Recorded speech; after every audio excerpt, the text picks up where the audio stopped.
아, 예, 안녕하십니까. 예, 예방의학교실 유석현입니다. 오늘 강의 내용은 그 감염역학 중에 트랜스미션 다이나믹 오브 리스피레토리 바이러스라는 주제로 여러분께 특강 형식으로 진행을 하고자 합니다.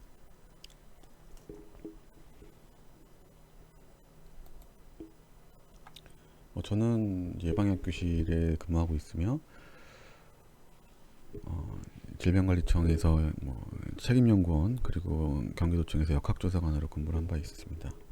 현재는 다양한 학술지의 편집위원으로 이제 학술 활동을 하고 있습니다. 오늘 강의의 순서는 다음과 같이 에피데미올로지컬 파라미터, 전파에 있어서의 베이직한 아나토미에 대해서 말씀을 드리고, 두 번째는 이 리스피레토리 바이러스, 호흡기 바이러스의 트랜스미션 다이나믹, 특히 그간에 수행되어 왔던 퍼블릭 헬스 앤 소셜 메저스, 비약물적 조치들에 대한 영향을 중심으로 말씀을 드릴 예정이고, 마지막으로는 이런 비약물적 조치가 릴렉스 되었을 때 미칠 수 있는 영향들에 대해서 순으로 설명드리겠습니다. 이 에피데미올로지컬 파라미터는 감염병 역학을 하는 데 있어서 가장 중요한 요소 중에 하나입니다. 저희 예방의학교실에서는 다음과 같이 크게 두 가지 관점을 가지고 이 지역사회의 감염병 문제에 접근을 하고 있습니다. 하나는 환자 개개인의 문제점을 진단하고 이제 치료하는 부분에 대한 배경 지식을 가지고 사회, 인구 집단에서의 문제점을 진단하고 관리할 수 있는 그런 시각을 가지고 접근하는 부분이 저희 예방의학교실에서 주로 접근하는 방법이라고 할 수 있겠습니다. 본 강의의 학습 목표는 다음과 같이 크게 두 가지, 감염병의 잠복기를 정의하고 또 감염병의 세대기를 정의하고 이를 감염병 방역에 활용할 수 있다입니다.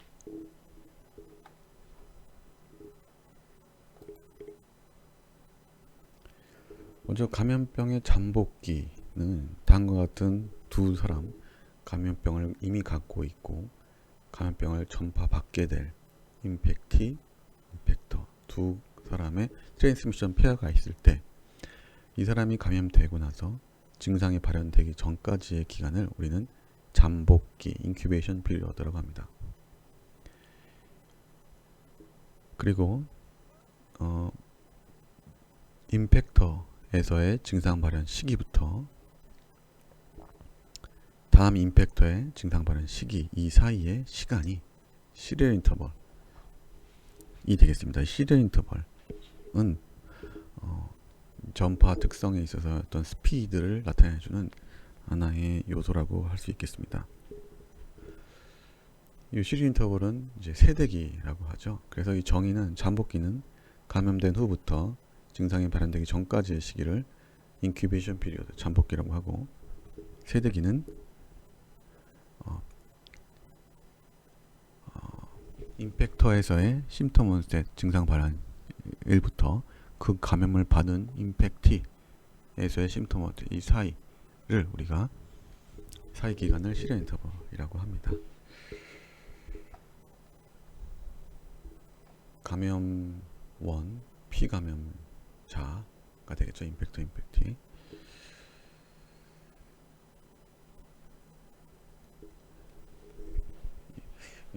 이제 의학 많은 교과목에서 Problem Based Solving, Problem Based Learning이라는 모델을 가지고 여러 가지 문제들에 대해서 접근을 하고 있습니다. 예방의학, 저희 지역사회의학도 마찬가지로 어떤 환자 개개인의 프로블럼 베이스 뿐만 아니라 주로 이제 지역사회에서 발생하고 있는 프로블럼에 대해서 접근을 하고 하는 방식도 이런 SOAP 방식을 통해서 접근을 하고자 노력을 하고 있습니다. SOAP는 이제 많은 이제 임상 선생님들께서 차트에 적는 양식이 이제 SOAP가 되겠죠, 결국엔. 그래서 환자가 처음 왔을 때 subjective, complaint, symptom 등을 이제 호소할 때 예를 들면 배가 계속 아프다, 토한다, 기운이 없다고 할 때 이제 이게 S가 되는 거고요. 오젝티브는 해당되는 컴플레인을 가지고 이제 의사 선생님께서 또는 안에 있는 간호사 선생님께서 의료진이 피부를 체크한다든지 아니면 엑스레이, 아니면 피지컬 이그제미네이션 등을 이제 시행을 한 결과 내용들을 여기다 적고요. 어세스먼트에는 환자가 호소하는 컴플레인과 그리고 objective한 그런 테스트 리졸트를 바탕으로 해서 진단을 이제 내리게 됩니다. 평가, 의료인이 이제 진단을 내리게 되는데 다음과 같이 이제 UTI라든지 우리노 트랙 인펙션 또는 다른 배 안에 다른 감춰진 감염이 있는지에 대해서 추가적인 평가를 해야 되겠다라는 내용을 담고 PA는 마지막에 PA는 플랜, 앞으로 어떻게 될 것인지에 대한 그런 부분들을 이제 요약해서 적는 그런 노트가 이제 SOAP 모델에 해당되는 노트 2라고 할 수 있겠습니다.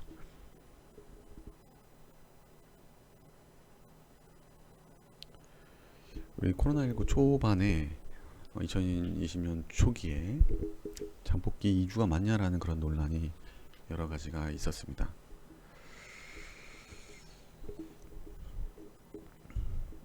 자가격리 후에 음성에서 양성이 잇따르고 잠복기 14일이 맞냐라는 그런 논란이 계속 있었는데, 잠복기라는 건 아까 전에 이제 말씀드렸듯이 우리 감염병 역할을 하는 데 있어서 가장 기초적인 베이직한 아나토미 컴포넌트라고 할 수가 있고 엘리멘트라고 할 수가 있고, 그것을 이제 산출할 수 있는 법을 이제 알아야 됩니다. 개념 부분만 이제 저희 특강에서는 알고 계시면 되겠고요. 인펙션 됐을 때부터 그리고 심텀이 발생되기 전까지의 이 기간을 우리가 인큐베이션 피리어드 한다고 했죠. 인큐베이션은 말 그대로 그 어원 자체가 이제 그 알들, 계란들이 이제 부화하기 전까지의 그 시간을 인큐베이션 뭐 이런 기계들 관련된 그런 내용들이 있죠. 다른 선생님들 이제 미생물학 하시는 기초의학 선생님들 하시는 선생님들도 이런 내용들 알고 계실 거라 생각됩니다. 이 감염병의 잠복기는 여러 가지 이제 쓰임이 있습니다. 첫째는 단순 노출에 의한 아웃브레이크가 발생했을 때 이 잠복기를 알게 되면 거꾸로 추적해서 과연 어떤 노출에 의해서 감염이 되는지를 이제 알 수 있습니다. 그래서 이런 원인 물체, source of infection의 추정, 탐색 등에 의한 탐색 등을 하기 위한 그런 툴로서 잠복 기간이 활용될 수 있고요. 그리고 감염병 발현 기간을 추정해서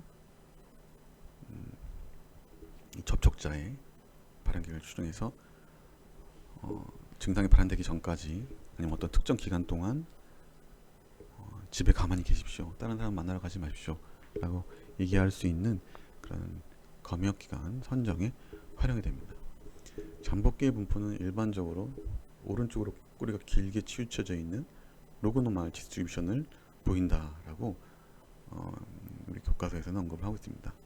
이 디스트리뷰션, 노멀 디스트리뷰션은 이제 이런 형식으로 이제 여기서 보면 이제 일자가 day가 되겠죠. 일 아니면 잠복기가 짧은 경우에는 여기가 time, 시간이 hour가 될 수 있겠고요. 잠복기가 좀 긴 경우에는 days로 유닛을 맞춰서 할 수 있겠습니다. y-axis에는 이제 probability죠. 확률. 그래서 그 부분 제가 뒷부분에도 설명드리고요. 이 노멀 디스트리뷰션이라고 한다면 이런 형태가 이제 로그 노멀 디스트리뷰션이라고 할 수 있겠습니다. 그래서 이 사회적으로 문제가 됐던 잠복기 14일에 대한 기준을 한번 보기 위해서 나름대로 여러 가지 그 온라인 소스들을 이용해서 환래 접촉일과 증상 발현일 등에 대해서 정보를 수집을 하였습니다. 그래서 감염 후, 즉 접촉한 후, 확진자와 접촉한 후, 그리고 증상 발현 일자를 이제 계속 수집을 했고, 이렇게 X축은 이제 일자, 즉 접촉 일자와 증상 발현 일자 그 사이를 이제 X-액시스의 유닛 단위로 이제 설정을 하고요. 그리고 Y-액시스는 이제 프로버빌리티입니다. 요건 이제 히스토그램으로 이렇게 나타내는 거고요. 결국엔 이 전체를 다 합하면 프로버빌리티는 1이 되겠죠. 그리고 이제 결국엔 이제 로그 노멀 디스트리뷰션을 이제 이 히스토그램에 피팅을 시킨 다음에 14일 이후에 발생될 확률을 계산해 봤더니 약 0.1%로 1000명 감염될 경우에 1명 정도는 14일 이후에 증상이 발현되더라 라고 이제 평가를 할 수 있었습니다.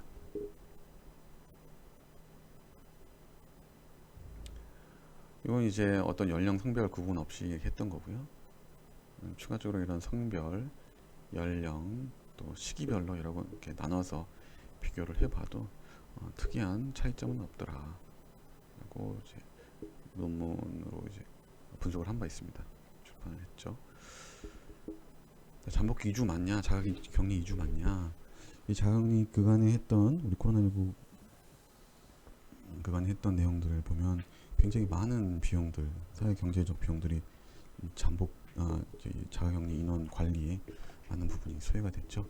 1000명 중에 1명 정도는 괜찮지 않을까라는 그런 의견을 갖고 있었고, 사실 지금 현재까지 했던 그런 내용들은 적당하다라고 이제 볼 수 있겠습니다.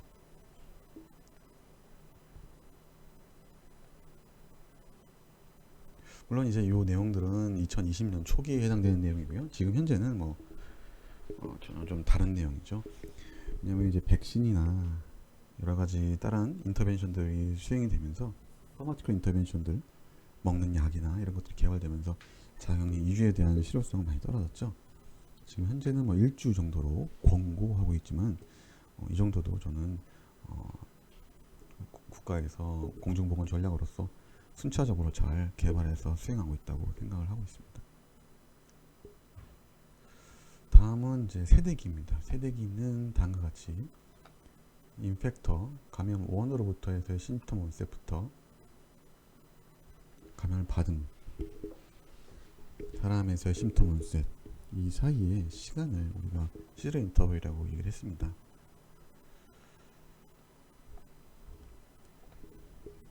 이 코로나19 초기에 이제 무증상 전파와 관련된 얘기가 많았습니다. 왜냐면 이제 우리 기존에 2015년에 기존에 겪었던 중동 호흡기 증후군 같은 경우에는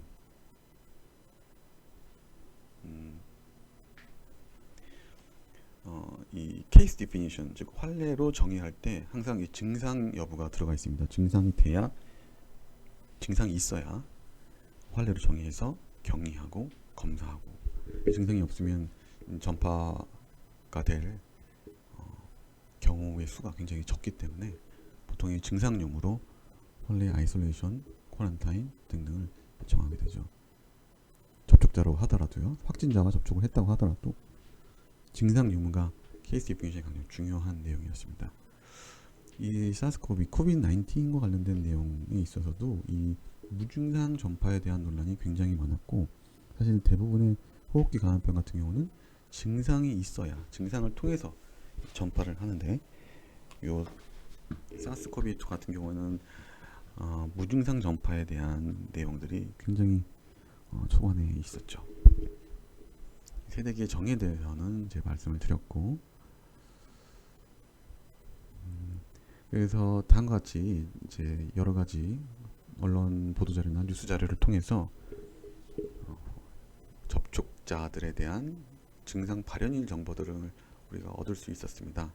트랜스미션 네트워크에 대한 정보들을 이렇게 구해서 히스토그램 형식으로 만든 다음에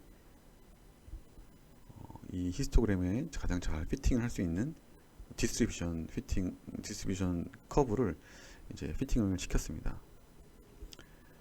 그랬더니 이제 보면 이제 요 네거티브 부분이 보이죠? 시그니처 네거티브 부분.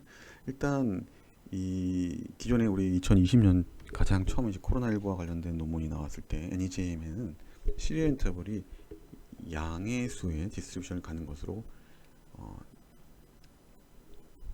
보고를 하였습니다. 그 얘기는 뭐냐면 시리얼 인터벌이 양의 수, 하지만 여기 이제 음일수가 포함되어 있죠. 그 얘기는 뭐냐면 음일수가 포함되어 있다는 얘기 뭐냐면 이 임팩터, 감염을 주는 사람의 증상 발현일보다 감염을 받는 사람에서의 증상 발현이 더 앞에 있다는 얘기입니다. 원래는 이제 보통은 이 심토 온셋이 보통 인펙터의 뒤에 있게 마련이죠. 왜냐면 이 인큐베이션 피리오드 자체가 심토 온셋에서 시작되기 때문에 인펙티에서의, 그래서 이게 이제 인펙티에서의 심토 온셋이 인펙터보다 앞에 있을 때는 음일수를 갖게 되는데, 실제로 저희 연구팀에서 수행했던 내용들을 보게 되면 상당 부분이 네거티브 시리얼 인터벌을 갖고 있어서, 따라서 증상이 없는 인큐베이션 피리오드 때에 감염이 돼서 증상이 인펙터보다 먼저 발현되는 무증상 전파가 상당 부분 있었다는 것을 초기 연구를 통해 밝힌 바 있습니다. 증상이 없음에도 이렇게 전파가 되는 경우에는 어떤 공중보건 전략들이 사용될 수 있을까요? 특히 신종 감염병의 경우, 백신이나 트리트먼트에 대한 약제가 이제 없을 때, 그럴 경우에는 non-pharmaceutical intervention, 비약물적 조치들이 이제 지역사회에 수행될 수 있겠습니다. 손위생이라든지 personal protective measure에는 손위생, 그리고 respiratory etiquette, 그리고 face mask, 사회적 거리두기와 관련된 내용은 컨택트 트레이싱을 한다든지, 감염 확진자에 대해서 그런 스쿨 클로저, 워크플레이스 클로저, 스쿨 홀리데이, 뭐 이런 여러 가지 매저들이 있을 수 있겠습니다. 이미 여러분들 다 우리 코로나19 때 경험했던 전략들이죠. 그리고 이제 환기를 시킨다든지, 학교나 아니면 이제 책상 아니면 이제 의자 이런 것들을 깨끗하게 닦는다든지, 그리고 이제 지금 우리나라에도 아직도 하고 있는 이제 엔트리 스크리닝, 외국에서 들어오시는 분들에 대해서 PCR 검사를 한다든지, 보통은 이제 머스코비 같은 경우는 이전에 발열 체크 같은 것들을 많이 했죠. 좀 이제 그런 위험국들 지정을 해서 인천공항에 아니면 특정 어디 공항에 도착하면 위험국에서 들어오는 사람들 앞에, 공항 들어오는 게이트 앞에 이제 서머미터를 설치를 해서 발열 여부를 이제 보고 그랬죠. 뭐 그리고 보드 클로저, 이제 락다운, 완전 그걸 닫는 거죠. 국경을. 네, 그런 부분들이 전반적인 내용들이 이제 non-pharmaceutical measure라고 할 수 있겠습니다. 네, 이렇게 우리는 여러 가지 파라미터들이 있지만 그 중에서도 베이직 아나토미 파라미터인 인큐베이션 피리오드와 시리얼 인터벌 두 가지를 이제 살펴봤고요. 그리고 퍼블릭 헬스 메저, 즉 신종 감염병의 경우에 특히 이런 무증상 전파나 이런 것들이 이제 있어서 컨트롤이 굉장히 어려운 경우에 사용될 수 있는 non-pharmaceutical measure들의 종류에 대해서 살펴봤습니다. 다음에는 Transmission Dynamic of Respiratory Virus라는 내용으로 이제 방금 설명드렸던 Public Health and Social Measure의 임팩트에 따라서 이 트랜스미션이 어떻게 변하는지, 또 다른 그런 파라미터들이 어떻게 변하는지에 대한 내용들에 대해서 간단히 설명드리도록 하겠습니다.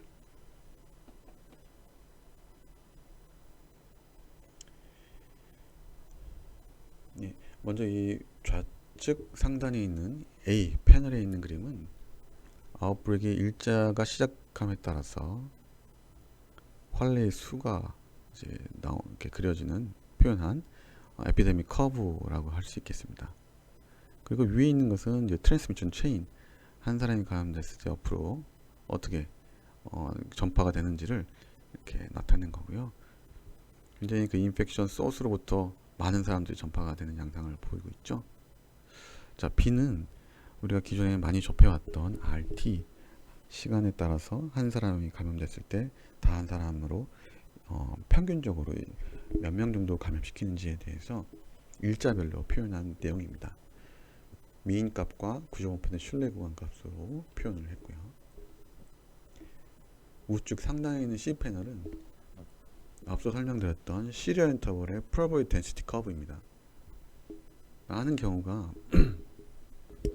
특히 시리얼 인터벌의 경우 어떤 지역사회에 수행된 컨택트 트레이싱, 라피드 아이솔레이션 등에 의해서 이 시리얼 인터벌 그리고 인큐베이션 피리어드 등이 이런 에피데믹 파라미터들이 변할 수 있다라고 여러 연구들을 통해서 알려진 바 있습니다. 그래서 기간에 따라서 어떤 인터벤션들이 수행됐던 그런 기간에 따라서 이 시리얼 인터벌들을 다르게 기간에 따라서 디스트리뷰션에 있어서 어떤 차이가 있는지를 볼 수 있는 내용이 있겠고요.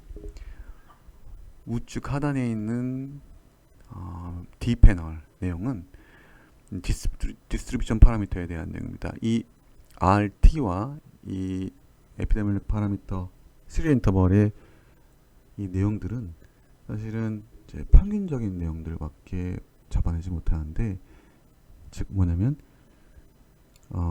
사스코비2와 같이 슈퍼 스프레딩 포텐셜이 있는 경우, 굉장히 슈퍼 전파의 확률이 많은 경우에는 그것을 잡아줄 수 있는, 그것을 파악해줄 수 있는 파라미터인 디스퍼션 파라미터 카파 값을 모니터링하는 것이 이제 중요하다고 할 수 있겠습니다. 카파 값은 우리가 흔히 이제 전체 유행에 있어서 전체 케이스 환례수를 몇 퍼센트 정도, 즉 몇 퍼센트 정도의 환례수가 전체 80%의 환례수를 커버할 수 있는지를 나타내는 그런 내용으로서 이 슈퍼 스프레딩 포텐셜을 갖고 있는 감염병에 있어서 카파 값의 모니터링 또한 중요하다.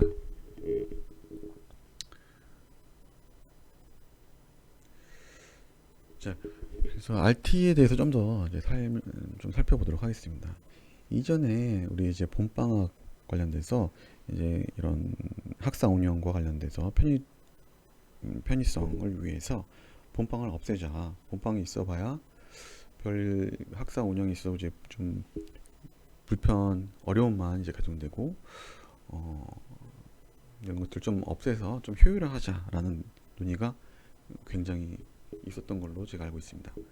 그래서 2019년에 봄방학을 없애는 그런 내용들이 이제 수행이 되는데, 과연 이러한 봄방학은 다른 측면, 공중보건학적 측면에서 중요한가 안 중요한가? 이 봄방학 기간에는 굉장히 우연찮게 우리나라 독감 유행 시기와 접해 있는 경우가 이제 있습니다. 특히 2013, 14절기, 2014, 15절기, 2015, 16절기 겨울 시즌에 봄방학들이 이렇게 접해 있는데요. 우측 그림은 시간에 따른 에피데미올로지컬 윅에 따른 인플루엔자의 액티비티와 RT 값을 나타낸 그래프입니다. 이 실선 그레이 솔리드 라인은 인플루엔자 액티비티를 나타내고요. 그리고 요 회색 실선은 이펙티브 리프덕티브 넘버 일자별 RT의 변동을 95% 신뢰 구간과 함께 제시하는 내용입니다. 회색 실선은 회색 바는 이제 우리 봄방학 기간이고요. 조그만 바는 이제 설날입니다. 그리고 요 허리젠탈 라인은 이제 RT 1.0으로 우리가 RT 어떤 인터벤션에 있어서 RT가 1보다 밑으로 떨어진다 그러면은 이제 한 사람이 감염됐을 때 그 한 사람보다 더 적은 사람들, 뭐 0.5명, 0.6명이 감염된다 라고 했을 때 결국엔 그 유행이 사라지게 되거든요. 반대로 RT가 1보다 높은 수, 만약에 RT가 2다 그럴 경우에는 한 사람이 감염될 때 다음번에 두 사람이 감염되고, 또 그 사람 두 사람에서 다음번으로 또 두 사람씩 감염되기 때문에 결국에는 그 에피데믹 익스포넨셜 크로스를 가지면서 점점 에피데믹이 커지는, 즉 인터벤션을 수행을 해도 이 RT가 1보다 클 경우에는 그 인터벤션에 대한 지역사회에 수행된 인터벤션이 효과가 없다라고, 아니면 효과가 없다 또는 아니면 그 전파력이 너무 강해서 이펙트가 어느 정도 한계가 있다라고 우리가 얘기를 할 수가 있습니다. 다시 그림으로 돌아와서 봄방학 기간에는 RT가 인플루엔자 RT가 1 밑으로 떨어지는 것을 볼 수 있고, 봄방학이 끝남과 동시에 리바운드에서 올라가는 내용을 볼 수가 있는데, 따라서 2013-14절기의 봄방학은 국내 인플루엔자 바이러스 유행에 어느 정도 이펙트를 줄 수 있었다, 주는 것을 볼 수 있었다. 또 2014-15 절기도 마찬가지로 봤을 때 시작과 동시에 RT 값이 1m로 떨어지는 걸 볼 수 있고, 그리고 끝나는 것과 동시에 사실 여기서 이제 리바운드 좀 올라가긴 하지만 결국 1 밑에는 계속 유지가 되고 있었거든요. 어느 정도 끄고 나와서 1로 다시 올라가는 그런 양상을 보여서, 이 스프링 홀리데이 봄방학은 인플루엔자 액티비티를 리덕션 하는데, 트랜스미션을 리덕션 하는데 효과가 있다라고 이제 결론을 제시했던 연구 내용입니다. 인플루엔자뿐만 아니라 이 지역사회에 수행되는 이 퍼블릭 헬스 소셜 메저, 사회적 거리두기나 다른 여러 가지 메저들은 인플루엔자뿐만 아니라 수족구에서도 어느 정도 효과가 보이는 내용을 이제 파악을 한 바 있습니다. 다음 그림은 2014년부터 2017년까지 위클리 핸드 마우스 케이스와 그 데일리 RT 1을 기준으로 해서 나타낸 그래프이고, 이 어퍼에 있는 에피데믹 커버 같은, 에피데믹 바와 같은 내용들은 데일리 넘버 오브 머스 코비 케이스 있습니다. 2015년에 우리 머스 중동호흡기 유행이 있었죠. 보면 일기한 일단 보시면 2014, 16, 17보다 2015년에서의 핸드폰 마우스 디지의 에피데믹이 사이즈가 눈으로만 봤을 때도 굉장히 적어 보이죠. 마찬가지로 이 핸드폰 마우스 디지도 이제 방학 기간이랑 굉장히 겹치는데, 보게 되면 이 RT가 어느 정도 좀 서프레션 시켜주는 그런 내용을 그림을 통해서 볼 수가 있습니다. 무엇보다도 머스코비 때는 지역사회에서 손위생이라든지 또 몇몇 학교에서 이제 스쿨 클로저, 휴교 등등이 있어서 그런 부분들이 어느 정도 핸드폰 마우스 디지에 영향을 미쳤을 것이다 라고 이제 생각을 하고 있습니다. 그럼 코로나19 같은 경우는 어땠을까요? 2020년 이제 2월 달부터 우리 한국 공중보건 당국에서는 굉장히 강한 심각 단계, 공중보건 위기 단계를 굉장히 심각 단계로 격상을 했었습니다. 근데 몇몇 뉴스들에서는 이거 뭐 어느 정도 지난 다음에 뒷부 대응을 했다라고 그런 이제 언론 보도 내고 그렇게 했는데, 정말 그럼 뒷부 대응이었을까요? 효과가 없었을까요?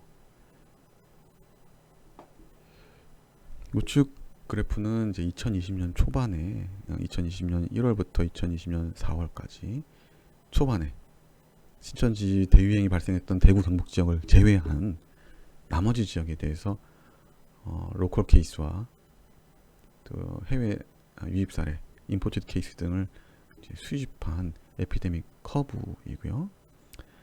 아래쪽은 이제 RT를 일자별로 나타내는 내용입니다. 보게 되면 이제 하이스트 얼라트, 심각 단계가 결상된 이후에 RT는 계속 감소되게 되고, 결국에는 약 일주일 이후에 RT가 1 밑으로 떨어지게 되는 내용을 살펴본 바 있습니다. 그리고 이제 굉장히 강한 또 사회적 거리두기를 이제 공표를 하고 나서 RT는 더 추가적으로 감소되는 양상을 관찰해 본 바 있고, 또 이를 이제 저희 연구팀에서는 논문으로 제출한 바 있습니다. 발표한 바 있습니다.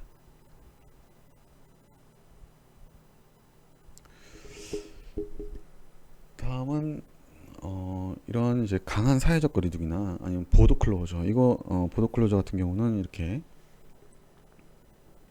그 효과가 어느 정도인지를 이제 볼 수 있는 것들을 우리가 RT로 볼 수가 있습니다. 이거는 이제 2022년 5월달, 6월달에 북한에서 발표한 자료를 가지고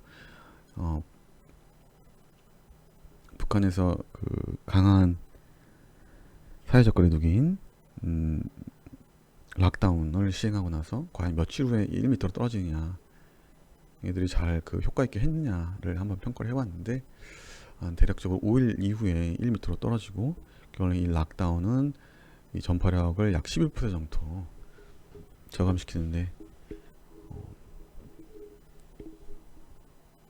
기여를 했고, 따라서 효율적으로 잘 강한 사회적 거리두기 스트릭 락다운을 잘 시행했다라고 저희 연구팀에서 결론을 내려서 보고를 한 내용입니다.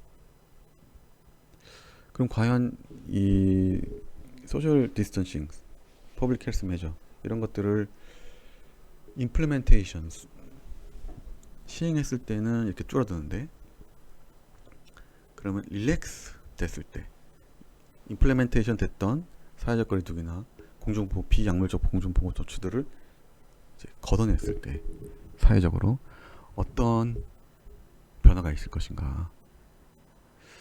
2020년 이제 5월 달쯤에 이제 소셜 디스턴싱 룰을 좀 풀었었습니다, 그때. 그래서 저희 연구팀에서는 당같이 2020년 에피데믹 인시던스와 그리고 RT를 정보를 이제 만들어내고, 그리고 그 해당되는 날짜에 릴렉스 소셜 디스턴싱 메저를 딱 해봤더니 풀고 나서 며칠 있다가 1 위로 이렇게 올라가는 리바운드 되는 내용들을 관찰해 볼 수가 있었습니다. 그거 말고도 이제 2022년 오미크론 때에도 이제 이런 소셜 디스턴싱 룰을 릴렉스 시키면서 RT가 이렇게 좀 올라가는 내용을 관찰해 본 바 있죠. 안타깝게도 이제 오미크론 같은 경우는 너무 전파력이 강하기 때문에 기존에 우리가 수행했던 그런 퍼블릭 헬스 메저들에 대한 이펙트가 생각보다 있지가 않았습니다. 보시면 다 1 위에 있죠, 1 위에. 제가 그 어떤 퍼블릭 헬스 메저에 있어서의 크리티컬 스레시홀드 그 평가 기준은 RT는 1 기준으로 이제 하게 되는데, 굉장히 강한 사회적 거리두기, 특히 이제 백신 패스 같은 것들을 시행했음에도 불구하고 1 위에 계속 전파력이 있었습니다. 물론 이제 이게 다 릴렉스하고 나서 좀 더 올라가긴 했지만, 다행히 이제 지역사회 스크리닝 이제 그간에 이제 그 공중보건 당국 위주로 시행해왔던 그런 내용들을 지역사회 스크리닝 여러 가지 사업들을 이제 시행함으로 해서 조금 RT가 감소돼 내려가긴 했지만, 그래도 RT가 1 위에 있는, 따라서 이제 공중보건 당국이 굉장히 고민을 많이 했었을 것 같은 그런 내용이죠. 이 내용도 저희 연구팀에서 이제 미국 의사협회지 쪽에 이제 분석을 해서 제출한 바 있습니다. 다음은 이런 PHSM에 있어서의 그간에 시행되었던 PHSM에 의한 다른 임팩트, 다른 감염병 또는 아니면 다른 의료 사용 이런 것들에 대한 여러 가지 내용들에 대한 다른 임팩트가 어느 정도 있는지를 다른 자료원을 가지고 한번 봤습니다. 우측 상단에 있는 내용은 2016년부터 2020년까지 병원에 해당되는 호흡기 바이러스 감염으로 인해서 입원한 환자의 수입니다. 환자의 10만 명당 수입니다. 보면 이제 보통 우리는 특이하게 바이노미얼한 두 개의 피크를 그리는 양상을 보이고 있죠. 호흡기 감염병에 의한 입원 양상이요. 근데 2020년 2월 이후에 코로나19가 이제 팬데믹이 들어오고 나서 두 번째 픽이 사라지는 되게 재밌는 현상을 관찰해 볼 수가 있었고, 또한 보통 이런 많은 호흡기 감염병들이 이제 사라짐으로 해서 기존에 바이노미알한 그런 픽을 갖고 있었던 항생제 사용량 또한 2019-20년에는 그 두 번째 픽이 사라지는 항생제 처방량, 의료 사용량도 이제 줄었다라는 그런 내용들도 우리가 관찰을 해볼 수가 있었습니다. 그래서 우리 코로나19 팬데믹 때 시행됐던 많은 공중보건 조치들이 이런 타 감염병뿐만 아니라 이런 의료 사용에 있어서도, 처방에 있어서도 어느 정도 유의미한 그 결과를 가져왔다. 다음은 이제 이런 항생제 처방뿐만 아니라 실제로 이제 응급 질환이 있어서도 그 의료진의 어떤 리스폰스에 대한 내용들이 오히려 좀 줄었다라는, 응급 리스폰스에 대한 내용들이 줄었다라는, 효율적으로 더 수행이 됐다라는 내용을 저희 연구팀에서 한번 수행한 바 있습니다. 다음은 2018, 2019, 2020을 이제 해당 연도 초기, 중기, 이제 후반기 세 단계로 나눠서 도어투 발론 타임, 심근경색으로 흉통이 있어서 왔을 때 얼른 이제 응급실로 들어가서 이제 퍼퓨전 뚫어주는 그런 시간을 우리가 측정을 이제 합니다. 보통 이제 90분 내에 이거를 이제 도어투 퍼퓨전 타임은 90분 이내로 이제 공고를 하는데, 이 20년도에 이 초반에는 이 퍼퓨전 타임, 도어투 퍼퓨전 타임이, 도어투 발론 타임이 굉장히 약 한 14% 정도 이전 두 개 년도보다 줄었습니다. 뭐 그 위에 이 피리어드 2와 중반기와 후반기에는 뭐 크게 통계적으로 차이는 없었지만 유의한 차이를 보였습니다. 즉 뭐냐면 이제 코로나19 초기에는 굉장히 사람들이 이제 조심해서 응급실에 가지 않았기 때문에 응급 인력들이 굉장히 이제 여유롭고 또 라피드한 그런 리스폰스를 할 수 있는 상황에서 그런 환경들이 만들어졌다라는 내용인데요. 물론 이제 이거는 어떤 이제 지역 대학, 거점 대학 병원들의 내용이고, 이제 수도권이라는 부분들은 다른 연구들이 이제 필요했던 내용이라고 생각이 됩니다.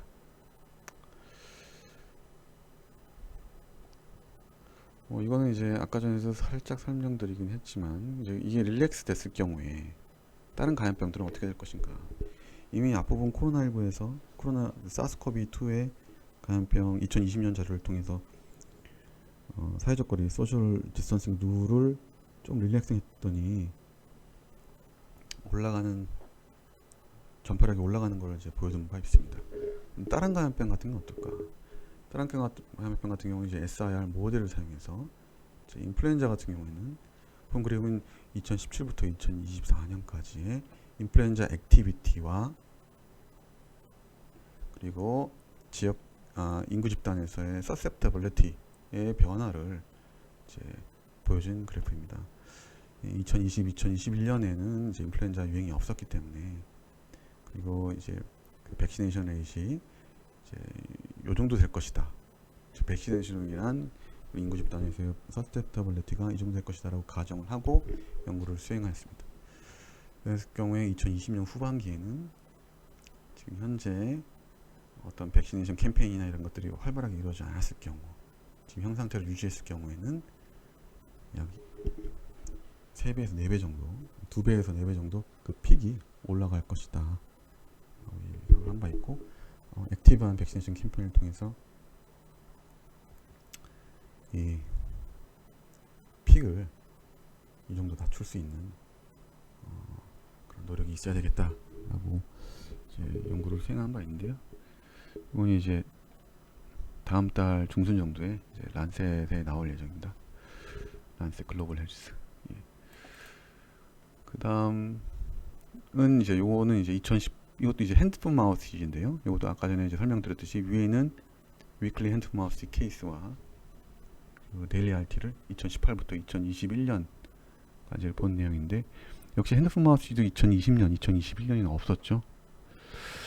사실 2022년에 올해 이제 유행이 있었습니다. 근데 이제 이런 것들을 업계 해놓고 봤을 때 올해도 어느 정도 좀 올라가긴 했었는데, 굉장히 올라가긴 했었는데, 이제 그거 좀 수정해서 넣어야 되겠죠. 2023년에는 이것도 마찬가지로 에피데믹 픽이 약 2배에서 3배 정도 올라갈 수 있다. 따라서 이런 것들에 대한 대비들이 좀 필요하겠다라는 내용으로 연구를 한 바 있습니다. 예. 여기까지 우리 그 감염병 그 트랜스미션 파라미터, 에피데미올로지컬 파라미터에 대해서 간략히 인큐베이션 피리어드와 시리얼 인터벌 두 가지를 설명드린 바 있고, 그리고 그 트랜스미션 다이나믹, 퍼블릭 헬스 메저에 대해서 이제 말씀을 드렸고, 그리고 코로나19 그간에 시행됐던 코로나19에서의 퍼블릭 헬스 소셜 메저에 따른 콜레터럴 임팩트, 그리고 릴렉스 되었을 때, 이 퍼블릭 헬스 메저가 릴렉스 되었을 때 향후 어떻게 될 것인지에 대한 프레딕션에 대한 부분들도 아주 간략히 담아서 설명을 드렸습니다. 예, 여기까지 저의 발표고요.